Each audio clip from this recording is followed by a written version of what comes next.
दूसरी तरफ अशोक गहलोत बड़ी इमोशनल अपील कर रहे हैं राजस्थान के वोटरों से। क्या ये चुनाव वाकई में गहलोत नजदीकी चुनाव बनाने में कामयाब हो गए? क्योंकि 30 साल की परंपरा है, हर 5 साल में सरकार बदलती है। लेकिन क्या अशोक गहलोत ने अपनी योजनाओं से, अपने प्रचार से कुछ माहौल बना लिया है? क्या भारतीय जनता पार्टी ने एक आसान चुनाव को अपने लिए मुश्किल बना लिया? बहुत सारे समीक्षकों को ऐसा भी लगता है। और इसीलिए क्या इन आखिरी ओवरों में, इस आखिरी वक्त में प्रधानमंत्री नरेंद्र मोदी को पूरी ताकत झोंकनी पड़ रही है अपनी बीजेपी की तरफ से? इस पर हम लोग बात करेंगे, लेकिन पहले आपको हम अशोक गहलोत का एक ताज़ा वीडियो दिखाना चाहते हैं। एक वीडियो रिलीज करके अशोक गहलोत बता रहे हैं कि अगर आपका एक वोट नहीं पड़ा, यानी अगर आप अपनी एक वोट की ताकत भूल गए, तो क्या क्या आपसे छूट जाएगा।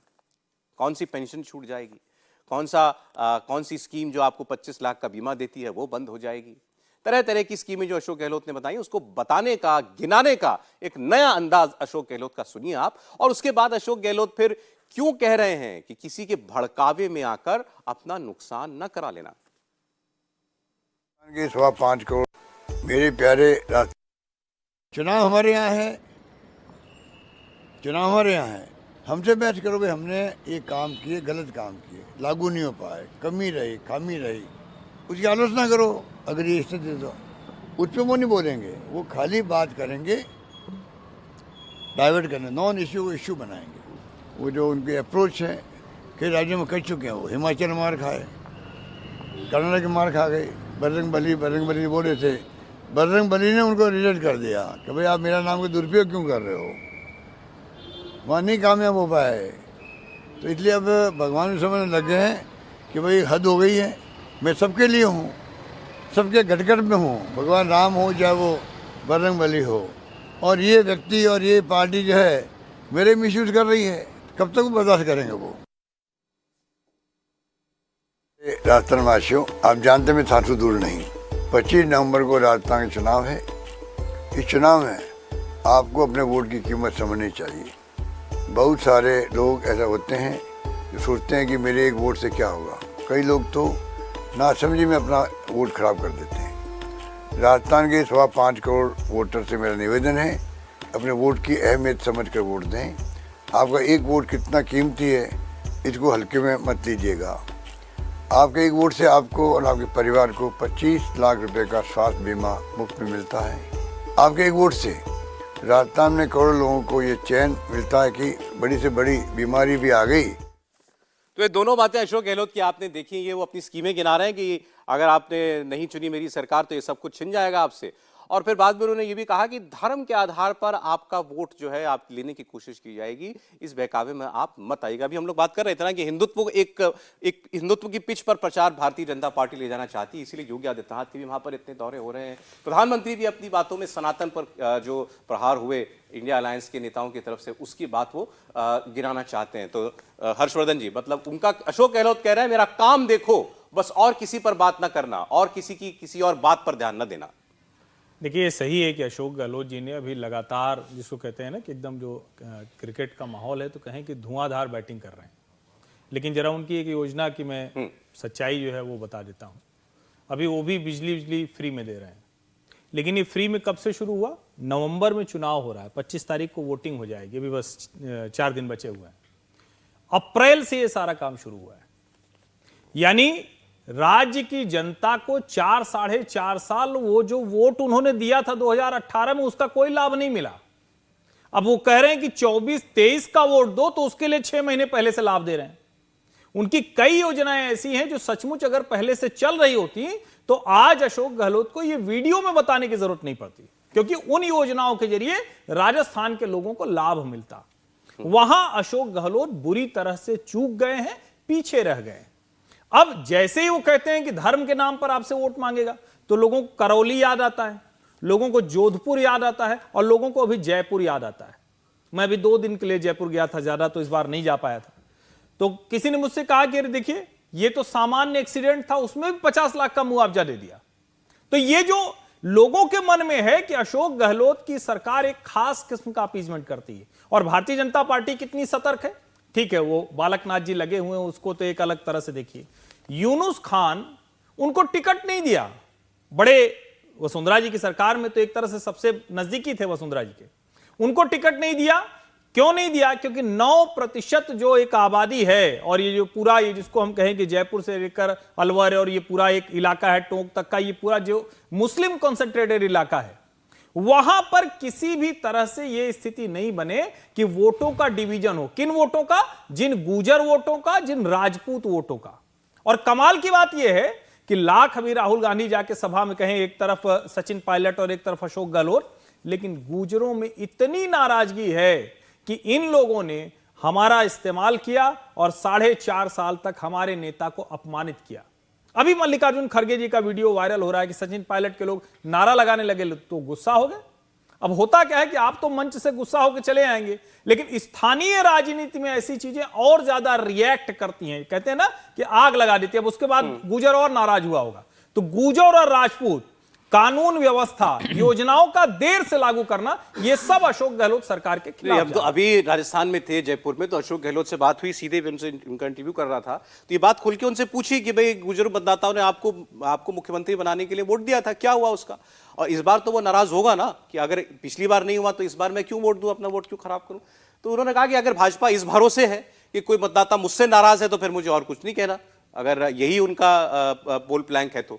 लेकिन उन्होंने एक बात बड़ी स्पष्ट तौर पर कही, और इसमें बिना किसी लाग लपेट के, कि जो कुछ हुआ 2020 में और जो कुछ भाषा उनके लिए अशोक गहलोत ने इस्तेमाल की, ये वो ना वो भूले हैं और ना कोई और भूला होगा। स्पष्ट उनके शब्द थे, मुंह से निकले हुए शब्द कभी वापस नहीं लौटते। ये बात उन्होंने साफ कही और कहा कि मुझे मेरी पार्टी ने इतना कहा है कि बस तुम माफ कर दो जो हुआ और आगे बढ़ो, मैं वही कर रहा हूं। तो सचिन पायलट ऐसा नहीं कि कुछ भूल गए, तो जितनी तस्वीरें लोग दिखाते हैं ना हम साथ साथ हैं, वो मेरे ख्याल से केवल दिखाने के लिए ही। बिल्कुल सही बात है। और इसका नुकसान जो है कांग्रेस को अच्छा खासा जो है होगा। अगर हम अशोक गहलोत जी के अभी जो उन्होंने कहा उसकी बात कर लें, तो अगर आप राजस्थान में पिछले चुनाव को देखें तो लगभग 20 सीटें ऐसी हैं जिसमें जो हार का अंतर है वो 1000 वोटों से कम है। तो उनका ये कहना कि आप वोट ज़रूर देने जाएं, आप ज़रूर करें, उनको वो चिंता भी सताती है। दूसरी तरफ अगर हम राजस्थान में जो छोटी पार्टियां हैं, जो निर्दलीय हैं, इन सब का भी अगर वोट बैंक मिला ले तो लगभग 20% का वोट बैंक जाता है। अगर इतना बड़ा वोट बैंक उन लोगों का है जो 20% का है, निर्दलियों का है, जो बागी खड़े हुए हैं, जो बाकी छोटी पार्टियां हैं, तो वो बहुत सारी सीटों पर जो है दोनों तरफ की पार्टियों को जो है नुकसान पहुंचा रहे हैं। तो ऐसे में जो मैं ये कह रहा हूं कि यहाँ वहाँ का जो समीकरण है, राजस्थान का जो चुनावी समीकरण है, वो इन सब पे भी निर्भर करेगा और ये सारे फैक्टर्स जो हैं काम करेंगे। इसलिए भी अशोक गहलोत को डर लग रहा है, क्योंकि एक तो वो फैक्शन साफ दिखाई दे रहा है कांग्रेस पार्टी में, और दूसरी तरफ से इस तरह से जो क्लोज चुनाव हो जाता है बहुत सारी सीटों पे, उसमें ये जरूरत है कि जो वोट हैं वो बहुत ज्यादा बट ना पाए। ये भी उनकी कोशिश जो है वो साफ है। यूनुस खान की अभी बात हो रही थी, इंदौरा वो जो विधानसभा उनके सीट है, मैं ये भी बता देता हूँ उस विधानसभा सीट पे वो निर्दलीय खड़े हुए हैं इस वक्त यूनुस खान, और ऐसे में उस विधानसभा सीट में बीजेपी को भारी नुकसान हो सकता है। डीडवाना सीट में तो भारी नुकसान जो है वो उठाना पड़ सकता है यूनुस खान के चक्कर में। नहीं, बागियों का हमारे पास जो है एक आंकड़ा भी है, किस पार्टी के कितने बागी खड़े हुए, आपने जिक्र किया। भारतीय जनता पार्टी के लिए ये मुश्किल ज्यादा बड़ी दिखाई देती है। 21 जो है कैंडिडेट ऐसे हैं जो भारतीय जनता पार्टी के थे और वो अब निर्दलीय चुनाव लड़ रहे हैं, तो बागी हैं, वो रिबेल्स हैं। कांग्रेस पार्टी के लिए यह आंकड़ा 12 का है। ये आपके सामने अभी आप दूसरा जो बागी कैंडिडेट्स हैं उनकी बात हम लोग कर रहे हैं। अब मनीष भट्टाचार्य हमारे संवाददाता जयपुर से भी जुड़ गए हमारे साथ। मनीष, बात हो रही है कि आखिर मतदान से 4 दिन पहले किसके लिए परेशानी कितनी बड़ी है? बीजेपी के लिए चुनाव आसान दिखाई दे रहा है क्या? अशोक गहलोत ने बड़ी इमोशनल वीडियो जो है वो जारी किया है कि वोट जरूर डालिएगा, मेरी योजनाओं को याद रखिएगा। लेकिन ये जो बागी उम्मीदवार हैं भाजपा की 21, कांग्रेस के 12, किसके लिए बड़ा सरदर्द है ये? जी हाँ, देखिए ये जो बागी उम्मीदवार हैं ये कहीं ना कहीं बहुत ज्यादा सिरदर्द दोनों ही पार्टी के लिए है, लेकिन बीजेपी के लिए मुझे लगता बहुत ज्यादा है। आपको याद होगा कि जब पहली सूची जब जारी हुई थी तब कार्यालय जला दिए गए थे, चित्तौड़गढ़ में बहुत ज्यादा हंगामा हुआ था, यहाँ तक कि आनंद फानंद में रविंद्र सिंह भाटी को लेके बड़े तौर पर एक ज्वाइनिंग कराई गई थी। फिर रविंद्र सिंह भाटी को टिकट नहीं मिला। ये माना जा रहा था कि मारवाड़ से एक बड़े राजपूत चेहरे के तौर पर रविंद्र सिंह भाटी को लाया जाएगा। रविंद्र सिंह भाटी सोशल मीडिया पर एक बहुत बड़ा फैन फॉलोइंग है। जिस तरीके से प्रोजेक्शन रविंद्र सिंह भाटी का किया गया था तो माना जा रहा था कि एक बीजेपी के लिए सेफ हैंड राजपूत वोटर्स के लिए जरूरी था। लेकिन अब रविंद्र सिंह भाटी निर्दलीय हैं, आप मानिए कि मारवाड़ में ही निर्दलीय में लगभग 7 जो है वो निर्दलीय लड़ रहे हैं मारवाड़ सीट से, और शिव विधानसभा सीट ऐसी जहां पर 7 प्रत्याशी हो गए हैं, कांग्रेस बीजेपी और 4 से ज्यादा तो निर्दलीय हैं। तो इस तरीके के जो सीक्वेंस बन रहे हैं वो बहुत मुश्किल पैदा कर सकते हैं। चित्तौड़गढ़ आप देखिए, नरपत सिंह राजवी को जयपुर से जब लेके जाया गया चित्तौड़गढ़ सीट पर, तो चंद्रभान आक्या वहां पर नाराज हो गए। चंद्रभान आक्या जो कि पहले विधायक रह चुके हैं और लगभग वो बता रहे थे कि उनको कंफर्मेशन दे दी गई थी कि टिकट मिलेगा, लेकिन क्या समीकरण रहे, किस लिए चेंज किया गया वो बात अलग है। लेकिन चंद्रभान सिंह आक्या ने बहुत बड़ी रैली करी, राजपाल सिंह शेखावत को किसी तरीके से मनाया गया, लेकिन आशु सिंह सुरपुरा जयपुर के झोटवाड़ा में है, वो भी उम्मीद लगाए बैठे थे कि उनको टिकट मिलेगा। तो ये जो निर्दलीय फैक्टर है ये बीजेपी के लिए मुसीबत बनाएगा, खास तौर पर उन सीटों पर जहां पर बीजेपी का बड़ा स्ट्रांग होल्ड है, उससे कहीं आसपास भी मैसेज जो फैलता है उससे बहुत बड़ी दिक्कत हो सकती है। आप यूनुस खान की आप बात कर रहे हैं, आप देखिए डीडवाना जो सीट है वो चेतन डूडी के सामने बीजेपी का एक है। चेतन डूडी वो शख्स हैं जो गहलोत के साथ खड़े हो गए थे जब सरकार बचानी थी, तो यूनुस खान ने उस सीट पर ही चुनाव लड़ा जिस पर पहले वो लड़ना चाह रहे थे। पिछली बार सचिन पायलट के सामने उनको लड़ाया गया था, लेकिन ये एक स्टैंप है कि वसुंधरा राजे के खास हैं यूनुस खान, और वसुंधरा राजे के भी वो लोग हैं जो निर्दलीय इस तरीके से चुनाव लड़ रहे हैं। तो ये कहीं ना कहीं सरदर्द हो सकती है बीजेपी के लिए, बहुत ज्यादा दिक्कत। और कांग्रेस में अभी कुछ दिन पहले जो अशोक गहलोत ने और जो बड़े नेताओं ने जो छटनी की थी कि जो बगावत जिन्होंने कर लिया, जो निर्दलीय चुनाव लड़ रहे थे उनको पार्टी से हटाया, और अशोक गहलोत खुद जाके उनको मान मनोवल का दौर कराया है और उसको मनाया है, तो कई लोग बैठ भी गए हैं। तो ये निर्दलीय कहीं ना कहीं सिरदर्द मैं मानता हूं कि बीजेपी के लिए बहुत ज्यादा बन सकते हैं। नहीं, अब ये सरदर्दी है या कोई और इससे गंभीर बीमारी है जो कि चुनाव हाथ से निकाल दे देवेंद्र, क्योंकि मान मनोवल तो भाजपा ने भी खूब किए वहां पर। कई सीटों पे समस्या है सौरभ, इसमें कोई दो राय नहीं कि वो सिरदर्दी से आगे का मामला रहेगा। जैसे रविंद्र सिंह भाटी का ही उदाहरण ले लें, इसमें कोई दो राय नहीं कि वो बीजेपी के लिहाज से एक बहुत अच्छे कैंडिडेट हो सकते थे, लेकिन जानकारी मिली इस बात की और ऐसा कहा जाता है कि शायद गजेंद्र सिंह शेखावत इस बात को लेकर एकदम से सहमत नहीं थे कि रविंद्र सिंह भाटी को, जो कि उन्हीं की कम्युनिटी से आते हैं, युवा हैं, बहुत अच्छी फैन फॉलोइंग है, तो उस कंडीशन में उनको आगे उभारा जाए, उनको टिकट दिया जाए, कल को चुनाव जीतेंगे फिर उनके लिए सिरदर्द हो सकता था। तो बिल्कुल, और ये सारी वजहें थी जो कई सारी सीटों पर जो कि वसुंधरा सिंधिया के बहुत खास काम, जैसे अशोक परनामी का टिकट काटना, वो समझ में नहीं आएगा आपको कि वजह क्या थी।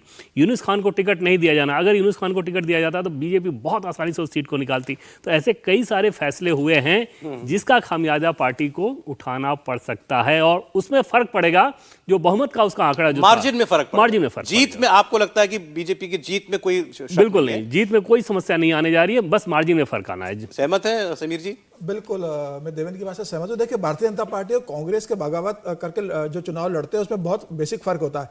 भारतीय जनता पार्टी का एक संगठन का वोट बैंक होता है, व्यक्ति विशेष का वोट बैंक बहुत बड़ा नहीं होता। अगर पार्टी छोड़कर लड़ता है तो एक बड़ा vote bank Bharatiya Janata party के साथ ही कमिटेड वोटर होने के कारण वो भाजपा को वोट करता है, और कांग्रेस के अंदर पार्टी से बड़ा व्यक्ति विशेष का वोट होता है। अगर पार्टी को छोड़कर लड़ता है तो बड़ा वोट बैंक उसके साथ चला जाता है। ये दोनों के अंदर बेसिक डिफरेंस है। लेकिन अब चुनाव की अगर आप बात करें तो मुझे ऐसा लग रहा है इस बार अशोक गहलोत के 7 गारंटी बनाम प्रधानमंत्री मोदी की खुद की गारंटी और हिंदुत्व का एक बड़ा मुद्दा रहेगा। आप देखिए, भारतीय जनता पार्टी ने इस बार एक भी मुसलमान कैंडिडेट को टिकट नहीं दिया है। पहला राजस्थान का चुनाव है जब भारतीय जनता पार्टी की तरफ से एक भी मुस्लिम कैंडिडेट चुनाव के अंदर नहीं है। भारतीय जनता पार्टी सीधे सीधे हिंदुत्व फोकस कर रही है, और जहां मुस्लिम बहुल सीट है वहां पर भारतीय जनता पार्टी ने संतों को टिकट दे दिया वहां पर सब जगह पे।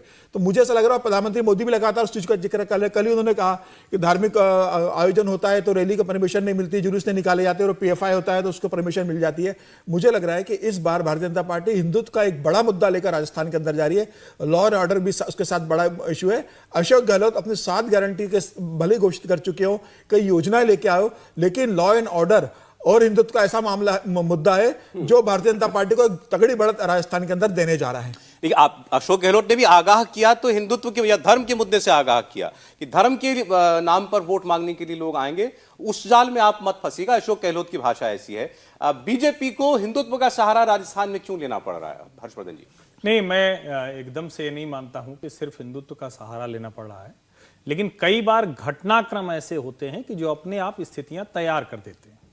यूनुस खान को टिकट न देना, उसके पीछे सबसे बड़ी वजह यही थी, क्योंकि जिस तरह से दंगे हुए और उन दंगों में सरकार के ऊपर आरोप लगा कि वो उनके साथ खड़ी है।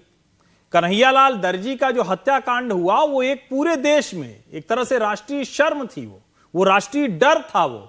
और उस वक्त कांग्रेस की सरकार कैसे रिएक्ट कर रही थी? ठीक है, उन्होंने कहा कि हमने बाद में पकड़ लिया, लेकिन कैसे सरकार मूव करती है वो बहुत बड़ी चीज होती है। भारतीय जनता पार्टी को लगता है कि वो एक बड़ा मुद्दा है, वो एक भावनात्मक स्थिति है जहां हिंदुत्व के मुद्दे पर बात हो।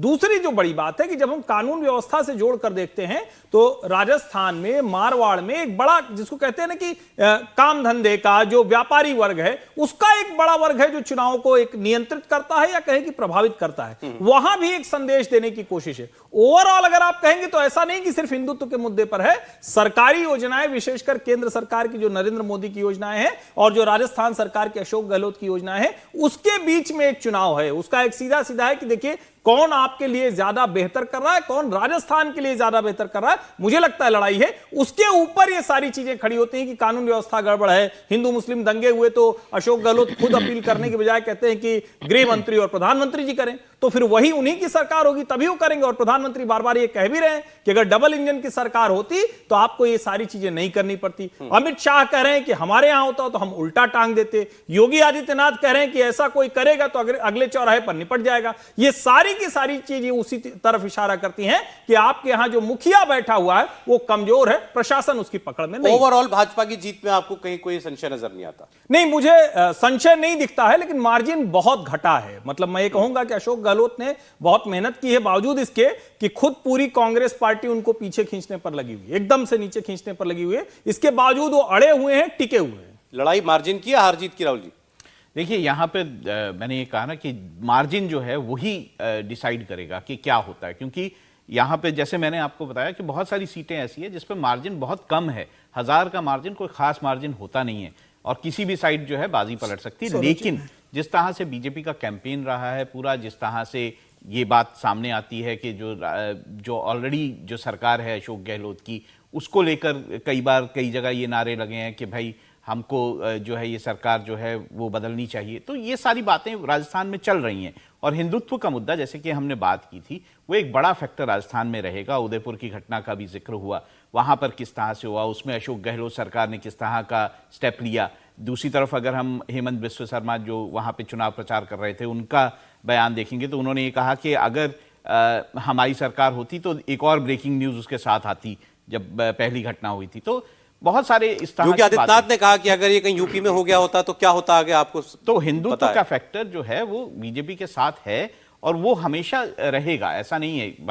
ये बात हमको समझनी चाहिए कि जो हिंदू सेंटिमेंट है वो हमेशा से बीजेपी के साथ रहा है और ऐसे में अगर राजस्थान में ऐसी घटनाएं हुई हैं जिसके कारण जो है हिंदू समाज को ये लगता है कि ये घटनाएं जो है इस पर सरकार ने अच्छी कार्रवाई या ठीक से कार्रवाई नहीं की है, तो नेचुरली वो सेंटिमेंट जो है बीजेपी के साथ जाएगा और बीजेपी उसको क्यों नहीं आगे बढ़ाएगी, वो जरूर आगे बढ़ाएगी। अच्छा देखिए, लड़ाई में जोड़ देता हूँ समीर जी, राजस्थान के अंदर अशोक गहलोत के हार तो तय है। सम्मानजनक हारेंगे या शर्मनाक हारेंगे तय इसके अंदर होना है। हार तो अशोक गहलोत के राजस्थान के अंदर तय है। ये हिंदुत्व वाले इशू पे सौरभ एक चीज़ देखें कि ये काम वही करता है जहां ग्राउंड पे वो सेंटीमेंट हो। ऐसा नहीं है कि ऊपर से आप पैराशूट ड्रॉप करते हैं और वो अचानक से वो बात फैल जाती है। ग्राउंड पे अगर इस तरह का सेंटीमेंट हो कि कुछ गलत हुआ है, कुछ गलत हो रहा है, तो फिर पॉलिटिकल पार्टी जैसे इस केस में बीजेपी के लिए अगर बात करें तो वो आसानी के साथ उसको कैश कर सकते हैं। आपको ध्यान होगा कि बिहार के चुनाव में गृह मंत्री अमित शाह ने यह कहा था कि अगर अब यहाँ पे वोट दिया गया विपक्षी पार्टी को तो पाकिस्तान में पटाखे बजेंगे, लेकिन उसका कोई भी असर नहीं हुआ क्योंकि ग्राउंड पे वैसा सेंटीमेंट था ही नहीं उस सरकार के खिलाफ। राजस्थान में पहली बार ऐसा देखने को मिला पिछले 5 सालों में कि ऐसी कई सारी घटनाएं हुई और वहां पर सीधे सीधे कांग्रेस पार्टी की जो सरकार है उसके ऊपर निशाना लगा कि ये लोग अपीजमेंट कर रहे हैं, अपीजमेंट के तहत वैसी कार्रवाई नहीं कर रहे हैं जो कि होनी चाहिए, कठोर कार्रवाई नहीं कर रहे हैं और वहां पर बीजेपी के हिंदुत्व पॉलिटिक्स को रास्ता मिल जाता है, जो कि इस बार मिला। अब जो ये कास्ट कॉम्बिनेशन टिकट के जरिए साधने की कोशिश की गई है दोनों पार्टियों की तरफ से, उस पर बात कर लेते हैं। कुछ आंकड़े हमारे पास हैं, खास तौर पर अगर जाट वोट की बात कीजिए और इसके अलावा दलित वोट, अगर इन दो की आप बात करें, लगता है कि बहुत ज्यादा फोकस इस पर दोनों पार्टियों का वो रहा है। जाट वोट की बात करें, कांग्रेस पार्टी ने 36 जाट उम्मीदवार उतारे हुए हैं, भाजपा ने 33 उम्मीदवार उतारे हैं। दलित उम्मीदवार की बात कीजिए तो भाजपा के 34 कैंडिडेट हैं, कांग्रेस पार्टी के 36 कैंडिडेट हैं। ऐसा ही कुछ राजपूत वर्ग को लेकर भी दिखाई दे रहा है। यहां भाजपा ने खास तौर पर राजपूत सेंटिमेंट को अपने साथ रखने के लिए 25 उम्मीदवार उतारे हैं। कांग्रेस पार्टी इस मामले में पीछे दिखाई दे रही है, 17 उम्मीदवार केवल राजपूत जाति से कांग्रेस पार्टी ने उतारे हुए हैं। तो किस जाति पर ज्यादा ध्यान इस वक्त है इस चुनाव में, मनीष से हम समझ लेते हैं। जी मनीष।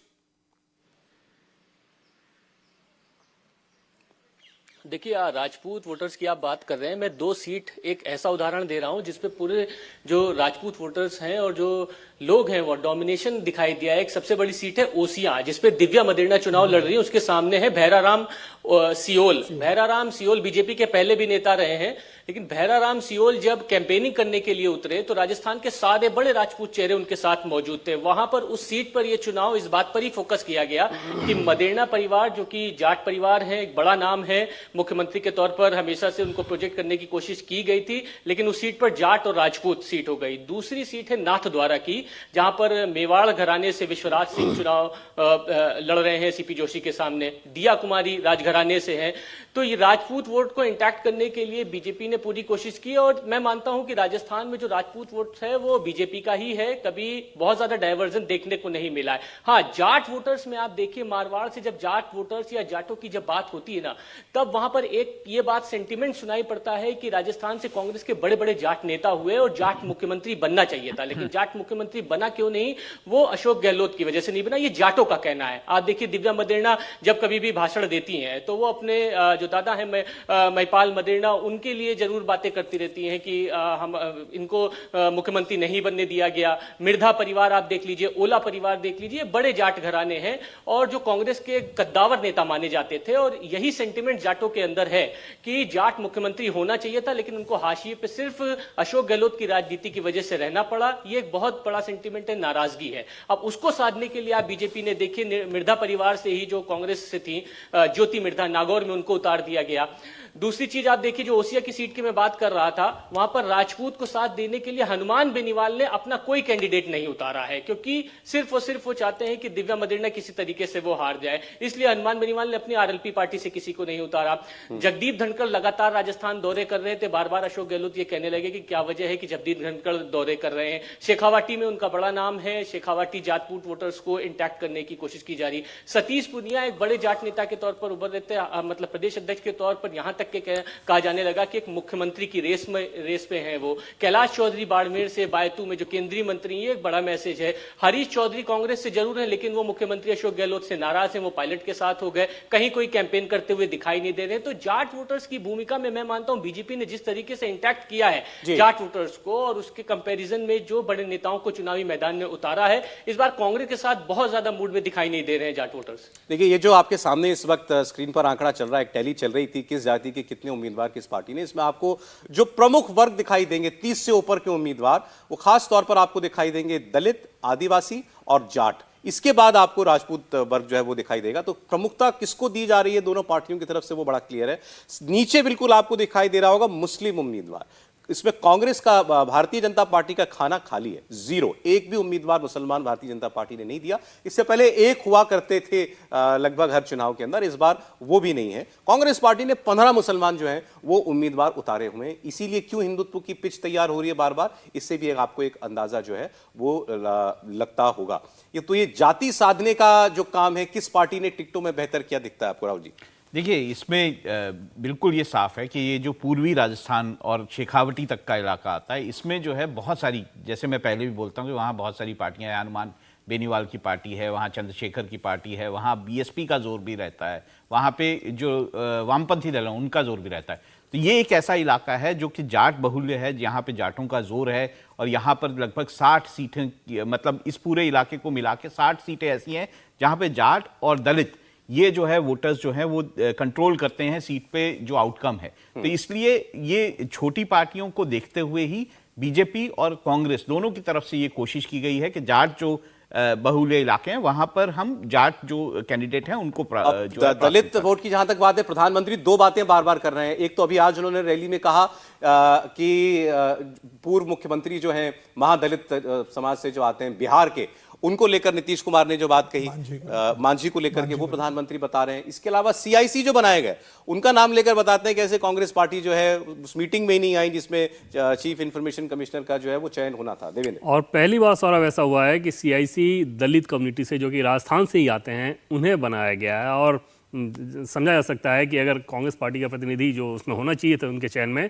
वो नहीं थे। और इस मैसेज को दिया गया, राजस्थान में भी बीजेपी संगठन ने इस मैसेज को नीचे तक दिया कि पहली बार राजस्थान के दलित को सीआईसी बनाया जा रहा है। कांग्रेस पार्टी ने उनके साथ अपमान किया। और इसके अलावा दूसरी कई सारी घटनाएं हुई थी राजस्थान में, जो छोटी बड़ी घटनाएं हुई उनका इस्तेमाल किया गया। दूसरी तरफ कांग्रेस पार्टी की बात करें तो मलिंगा का इशू वहां पे बड़ा बनाने की कोशिश की गया। बड़ा सौरभ इसलिए कि बीजेपी ने ही खुद पहले उसे बड़ा बनाया था और उस दबाव में आके कांग्रेस पार्टी ने उन्हें टिकट नहीं दिया, बीजेपी ने ज्वाइन कराया और टिकट भी दे दिया, तो वहां पर बीजेपी के लिए वो बैकफायर कर रहा है। लेकिन प्रधानमंत्री नरेंद्र मोदी की पूरी कोशिश है कि उस नैरेटिव को प्रभावी ना होने दिया जाए। और यहाँ पर अगर आप देखें तो जाट कह लें, ब्राह्मण कर लें, गुर्जर कर लें, माली कर लें, आमतौर पर कमोबेश कैंडिडेट्स के मामले में एक मुस्लिम छोड़ दें तो आपको बहुत बड़ा फर्क नजर नहीं आएगा।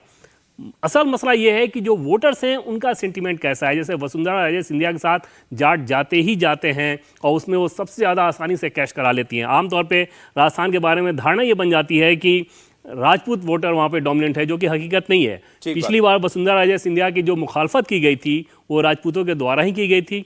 अब वो सारे सेंटीमेंट काउंटर कर दिए गए हैं और ऐसे में कास्ट कॉम्बिनेशन के हिसाब से बीजेपी को कोई समस्या नजर नहीं आ रही। चलिए, तो ये तो राजस्थान की बात हुई। अब प्रधानमंत्री ने कहा था कि छत्तीसगढ़ में और मध्य प्रदेश में कांग्रेस पार्टी का डिब्बा गुल हो चुका है, मतदान हो चुका है। अब वहां से फीडबैक भी आ रहा है जमीन से। क्या बता रही हैं मध्य प्रदेश और छत्तीसगढ़